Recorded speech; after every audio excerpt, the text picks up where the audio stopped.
Hey,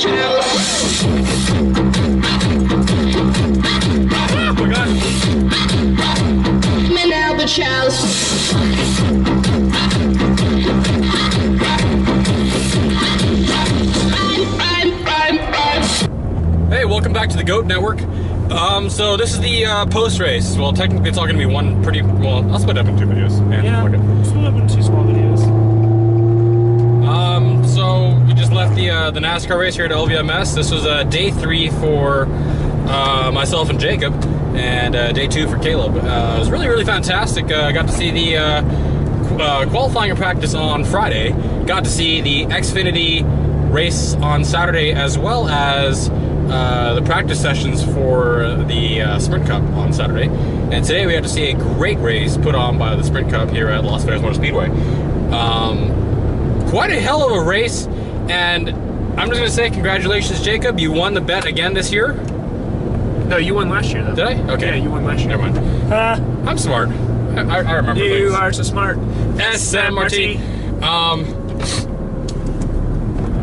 Yeah, so I mean, Kevin Harvick pulling off a dominating victory here at Las Vegas Motor Speedway. Although he almost lost it. Yes, he almost did. Listening to the radio, he, for some reason, that last run was really loose. Radioed in, thought he had a tire going down. Well, at the end, near the end of the race, for those of you that weren't watching, he reported the car was feeling loose. The back right tire something was feeling wrong, so he thought it was loose or it was going down.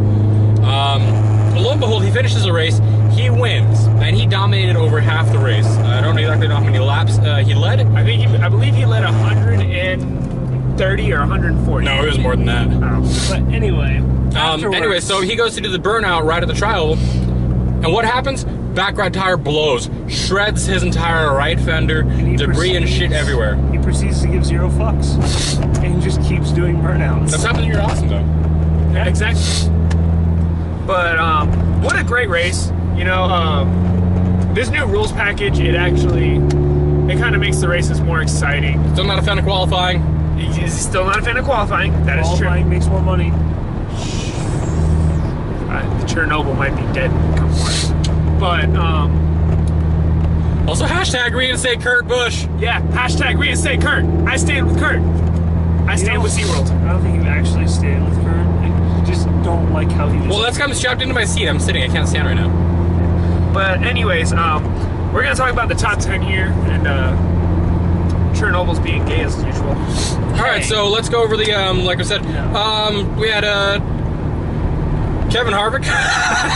I'm like derp, forget names. Kevin Harvick lead and win the race here, and doing so in an amazing fashion, actually holding off quite a bit of contenders, and at one point my driver, Dale Earnhardt Jr., and that was a really, really great battle that they had going on for a while. And Dale Jr. fucked up. It was a bad call on, but it was a gamble, but a bad call on pit strategy. They took two red tires instead on the last pit. If they had taken right around towards the very last, I think 15 laps or so, the last pit, he started saying over the radio, the car's junk, I'm wrecking.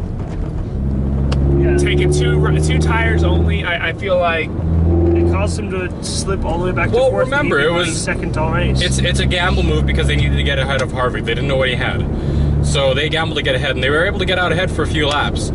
Unfortunately, because Harvick did take all 4 tires, he was able to get around him, and that was with about 30 laps to go. And Harvick was just too dominant to even stop. Like, you can try and put him in a fight. When Johnson was still in the race, but then Johnson had troubles. No, Harvick was still faster than Johnson. I was watching. We were watching dead even. Well, yes, but I felt like Harvick had the better car for later on in the run. But Johnson has the better team, and overall on the track, that would have made a difference towards the end. And there's no denying Johnson has the best team in NASCAR. Like, it is just a known fact. Well, at the end of the day, they got involved in a situation, and 2 blown tires. Yep. And wrecked up the front. You know, we were sitting next to a couple of people that we were talking with about the race. One of them said that he thinks, the reason the tire went down is Jimmy Johnson is basically locked into the chase because he got that win in Atlanta last week. So they are thinking he's experimenting. The team's experimenting with different ideas on setups, and they think that ultimately kind of led to the cut tire. I don't know.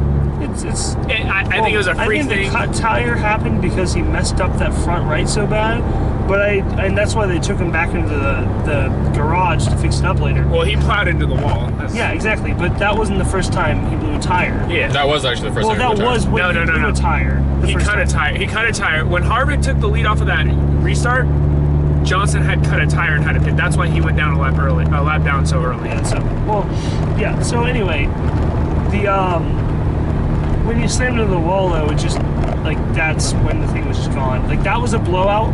And well, the thing is, on a track like Las Vegas especially, a lot of the 1.5 ovals where it's a lot tighter, when you hit that right front corner especially, that's a very, very important wheel that once it gets damaged, you mess up your camera, you mess up your alignment. That probably went out, his front right tire blew up, was because early in the race he had not had his tire on all the way. It was loose. Yep. And that looseness probably led to uneven wear on the tire, which is quite likely the reason why later on it popped. Well, especially on, like I said, it goes right along with my statement of a track like Las Vegas, where you have the variable 20-25 degree banking.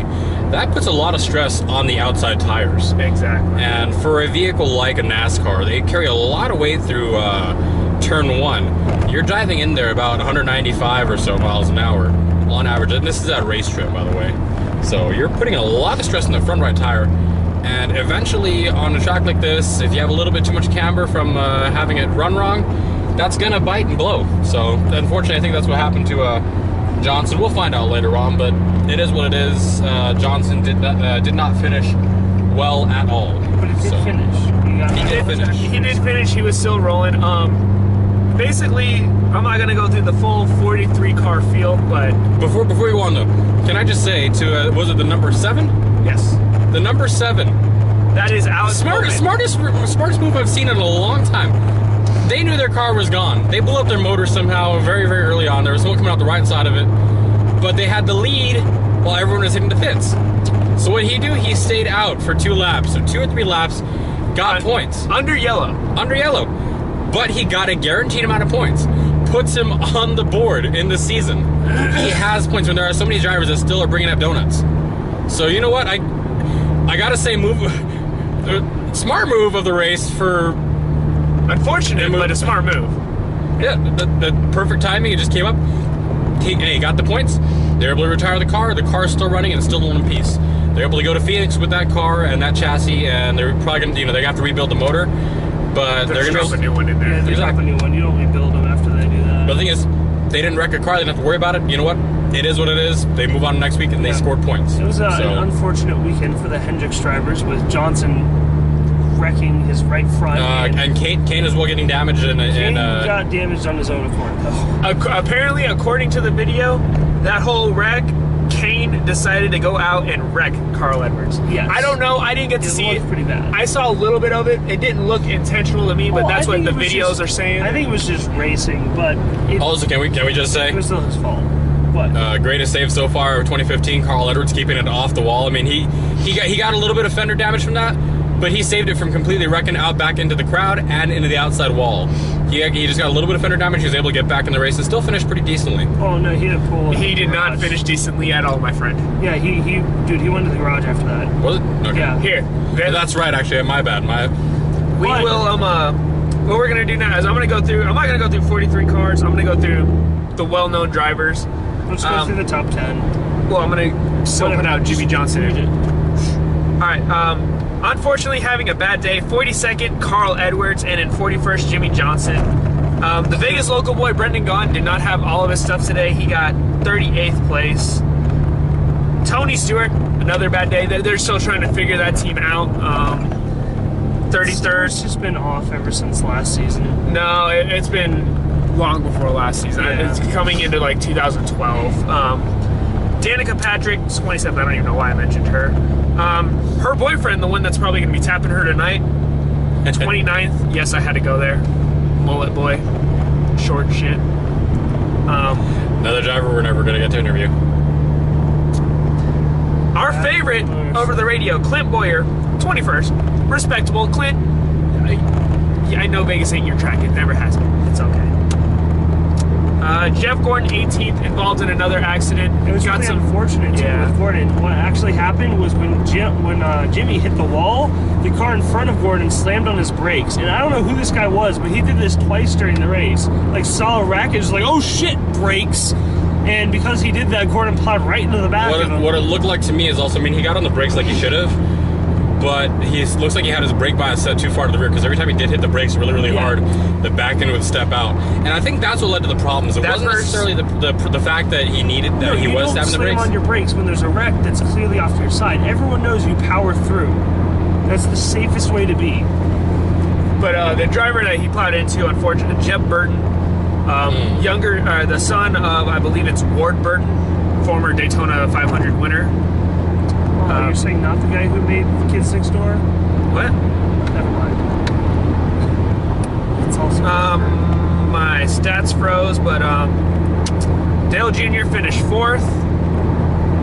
Kyle Busch finished back in the hospital bed. Shut up, jerk. Get better, buddy. Yeah, I want to see you back on the track, buddy. I wish the phone would not have frozen so I could have the stats at least. And then Martin Truex Jr. finished in 2nd. Yes.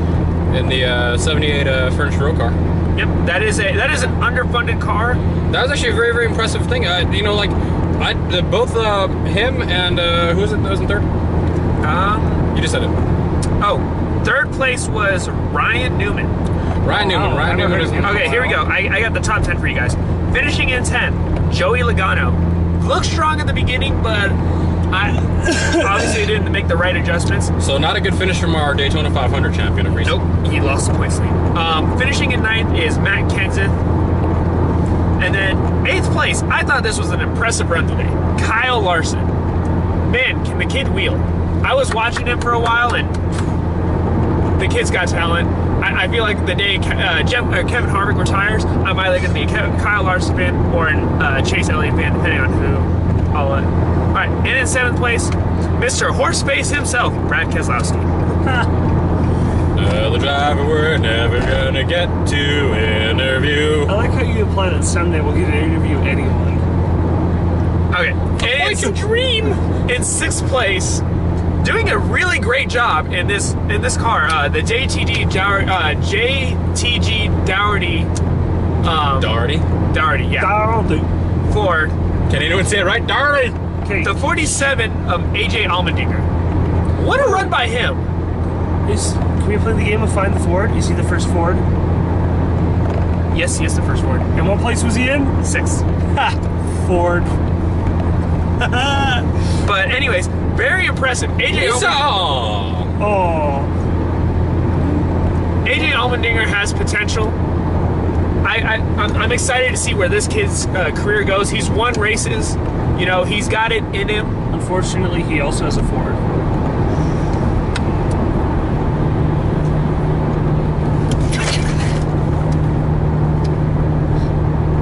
In case you guys want to realize, I just punched Chernobyl on the balls. Guys, I'm trying to drive. Don't make me laugh. Okay, here we go. And in 5th place today, doing an impressive job, Denny Hamlin. He was there all day. He didn't think he had a winning car, but he was up there in the top 5. Good day for him. In 4th place was Mr. Junebug himself, Dale Earnhardt Jr. Like I said, strong all day. The only, probably aside from Johnson, the only one that can keep up with Harvick. And you know, he did a great job. I still think the 4 tires would have made it a lot closer than what it was. He definitely would have. He probably would have won. He would have been in contention definitely for the lead. Yeah. 3rd place. The only thing that would have been sketchy about it is because he barely got an advantage heading out ahead of Harvick I on the 2 don't tires. know what's up with his team. They're just not very fast. Well, the thing is, no, they're fast. It's not that he came in that far behind. You have to remember he was that far behind. Harvick just had that dominant of a car today. Oh yeah, because they were equally fast on pit road. So 3rd place, Ryan Newman. Very good job by him. That was a surprise actually. I never see Ryan Newman on these mile-and-a-half tracks finish up as high as he does. Well, I haven't seen him do that well, rather.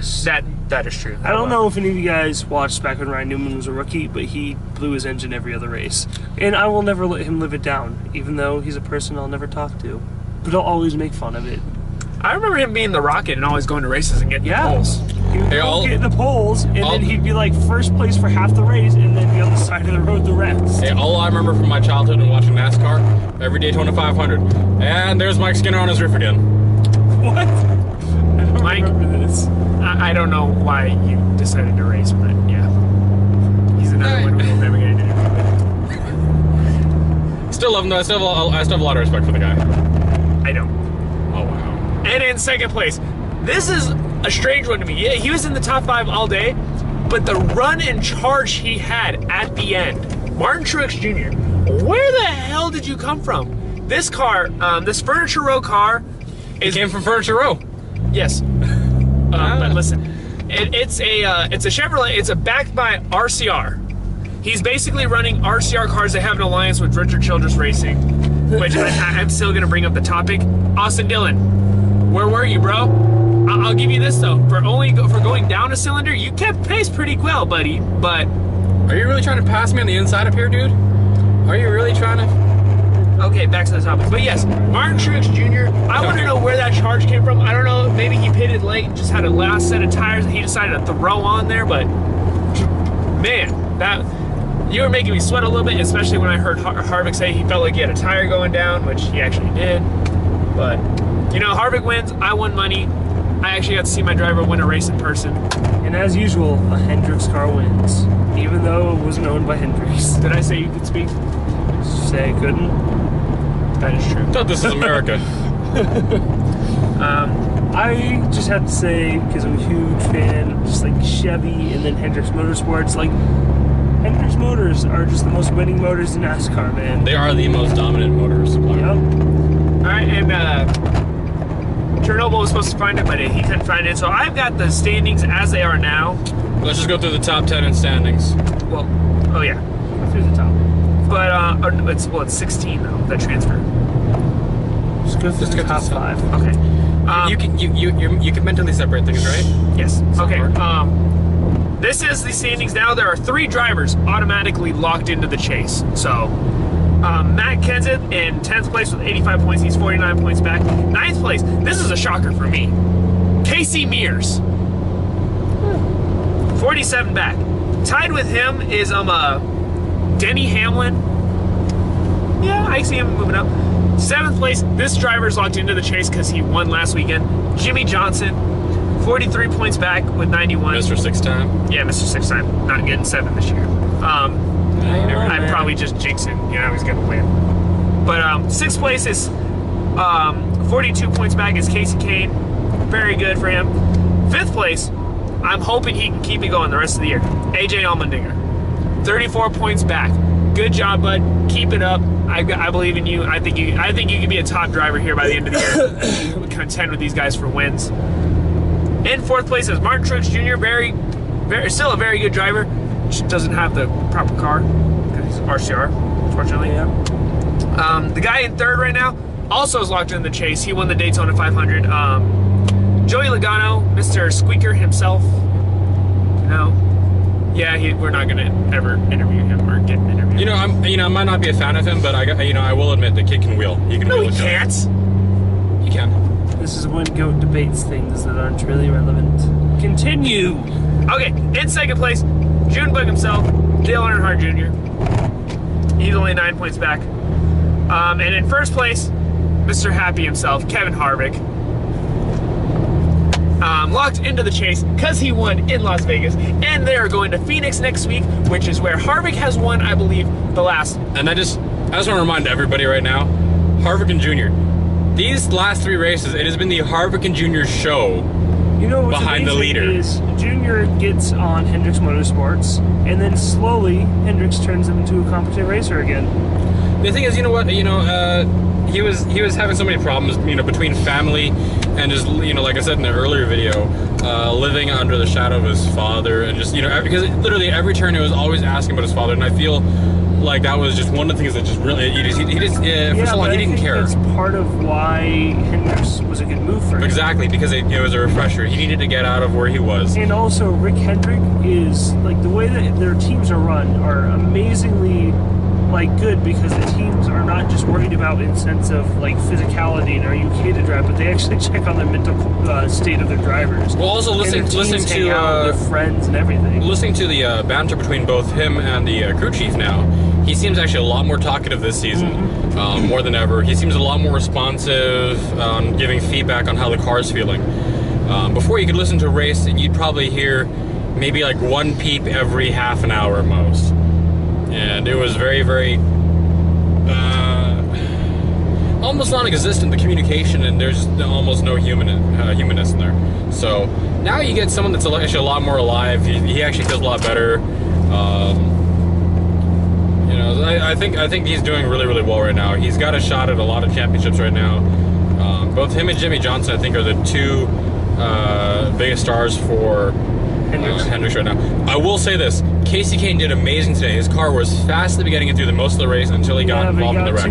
He got too hot-headed, man. He got too bumpy. He got involved in some wrecks and he got the car damaged up. So, unfortunately, you know, hopefully we can see him come back next week. You know, Phoenix is coming up. Phoenix is a really, really great track. It's a mixture between 3 different corners, and it's going to be a challenge because Harvick is one of the fastest drivers at Phoenix. Let me put this little stat out there. Of the last 6 races at Phoenix International Raceway, Harvick has won the last 5. What does that tell you? That is Harvick's track. I feel like that team is going to go in. That's sorry. Go ahead. You know what? For doing that, I'm going to hit Chernobyl. Why? I actually flinched the wheel left. What? I actually flinched the wheel left. I'm like, oh shit. But yes, this is Phoenix. You have to agree that his stats there, Phoenix is his track. It is. It definitely is, and he has the definite advantage going into Phoenix. Especially coming off of such a great start to a season, where he's had 2 second-place finishes in a row, and then a first-place finish. I don't think he's ever had a season like this. And Junior actually, I mean, love him or hate him, 2 third-place finishes in a row. I know, 1 third-place finish, 1 second-place finish. And now 4th. No, was it? Yeah, no. 2 third-place finishes, and then now a 4th-place finish. He's doing really fantastic. Oh yeah. You know? I had to go back and count. I forgot. You know, 2 + 2 = you. You know. For that comment, I'm hitting Chernobyl again at some point in time. Stop hitting me. I'm a decent human being. So he thinks, but in reality, people. he ruined Ukraine. Okay, maybe, but Thanks, Putin. Putin on the Ritz. I wonder if Putin likes poutine. Putin, can we get an interview? Okay, now we're shooting him for that one. Now I'm hitting him for that one. Does Putin like poutine? Do you want me to take the road back and hit him? Don't hate me. Wait, are we going Rainbow or Sahara? Well, we're gonna go across because Rainbow and Sahara intersect. Oh, Yeah, we're getting. it's been a long day. I'm like burnt out. Anyway, because these fucks are getting all off topic. Back to racing. Yeah, it was a good race. It was. Happened. It was Stuff honestly a more exciting race at Vegas that we've had than we've had in a while. Yeah. Last year was quite boring, given that there was like what 1 yellow flag. 2 yellows, and they were for 3 yellows. First one was for someone blowing their motor. Second one was debris, and third one was a fucking debris caution. We had a competition. No wrecks. Yeah, no wrecks. We had a competition yellow at lap 25. I'm not sure what they were throwing the competition yellow for. They normally only do that if certain circumstances, like, oh, there's rain on the track, or rain the night before or something, and there's no rubber, so... Well, intense heat might be You know, the thing is, it helped build up the pack again, and we got to see some good action going in there. And also, by the way, I want to applaud Las Vegas Motor Speedway for doing the handouts with NASCAR on the 24 flags. Lap 24, everybody had their flags waving around like the terrible towel. Yeah. And you know what? It was really, really great to see. You know Go what? Steelers. I laughed at it, and you know what? At the back of my mind, I still smiled because you know what? It's Jeff Gordon's last season. Well, as full time, he'll still race from time to time. No, he actually said he wouldn't. He's not racing at all. Yeah. Wow. He confirmed that last week. But you know, it's really, really great to see. So, you know, thank you, Jeff Gordon, for all the years of great racing and actually for doing so much great work at Hendrick Motorsports, because you've actually, you really literally made the 90s Hendricks and the 2000s Hendricks, and you brought up Jimmy Johnson. He made Hendricks what it is today. If it wasn't for Jeff Gordon and Hendricks together, both those names I don't think would be as big as they are right Johnson now. Johnson and Earnhardt like being where they are. Not to mention like Casey Kane as well. Gordon's rookie season was the year I was born. 92. 93. So year after. I thought it was 93. Yeah, his rookie year was 92, and that was also. I remember I was still a baby, like I said, but my dad was telling me stories about Jeff Gordon's first race was literally Richard Petty's last. That's right, it was. People have always made the comparisons that Petty left and Gordon stepped in his shoes. It's kind of like a reincarnation. I don't think he ever lived up to that. Well, no, it's not reincarnation. Richard Petty's still with us. Yeah. Well, no, like in the sense of Richard Petty spiritually as a driver. Yeah, as a driver has died. We have Jeff Gordon now. And one thing I have to say too. Please don't die, Richard Petty. We love you. Yeah, Richard, we love you. I still need a picture with you. One of the reasons if he dies anytime in the near future, I'm blaming you. It's on film. I'm blaming you. You are the reason. So one of the reasons that I always enjoyed Gordon specifically was that he was a really level-headed guy. Like, he'd get towards the end of the race, and he would just be like, yeah, there's some stuff that happened on the track. It's unfortunate. That's racing. Whereas some other guys would just go full crazy. Now, granted, there were some exceptions, but they happen. Every once in a while, you get a little hot-headed. Yeah. And Gordon also... I think we've done that go-karting, haven't we? Yes. So... And Gordon also raced under a lot of charitable sponsors, which was also awesome. Drive Dead Hunger. A few other ones from what I remember. Yeah. The one iconic thing I will always remember Jeff Gordon for is not only the original Rainbow Warrior paint scheme. Such a great paint scheme. But the T-Rex car. The T-Rex car that got banned. The reason why the NASCAR rulebook went from being this thick to that thick. The thing is, you know what? Like I said, you know what? If anything, try to get out to a race this year. Go see Jeff Gordon. Root for your favorite driver. But if you have any side, like a side wish or anything like that, throw it to Gordon, because you know what? If anybody out there deserves wins and victories out there right now, it's Gordon. He's still a great driver, and you know what? He's still going out on top. He's not too old to the point that he's not competitive. Yeah, he's choosing to leave. He's choosing to leave for his family. That's and you know what? I respect him. Ways to go. Exactly. I do like how Atlanta Motor Speedway, because they want a Gordon Racing, they gave his son a Bandolero. They gave him a brand new Bandolero. Great job, Atlanta Motor Speedway. We're keeping the Gordon heritage going. I don't think how old is his son? Not old enough to drive it, that's for sure, but a couple more years. Yeah, a couple more years. He'll probably let him run in just to get used to it. He's got enough land that he's gonna build a track. Watch. Was he gonna start doing like what Junior has, just like have dirt tracks and like an old West town on his property? I don't know about that. I mean, if I were any NASCAR driver that had money like Earnhardt or Jeff Gordon, I would honestly build some sort of track in my backyard. I'm just gonna say right now, the one place I would love to party at, either A, Clint Boyer's, or B, Dale Earnhardt's Western Saloon Town. Or C, the ISS. Just say it. What do you think when I'm thinking? I'm thinking I need another beer. I always need another beer. We only drink one. I know. What the fuck? How did that happen? I don't know. I said drink. I'm driving, you assholes. We were too focused on the goddamn race. Yes. Who is hungry? Your horn works. Check your lights. Beep, beep, beep, beep. Cuckoo, motherfuckers.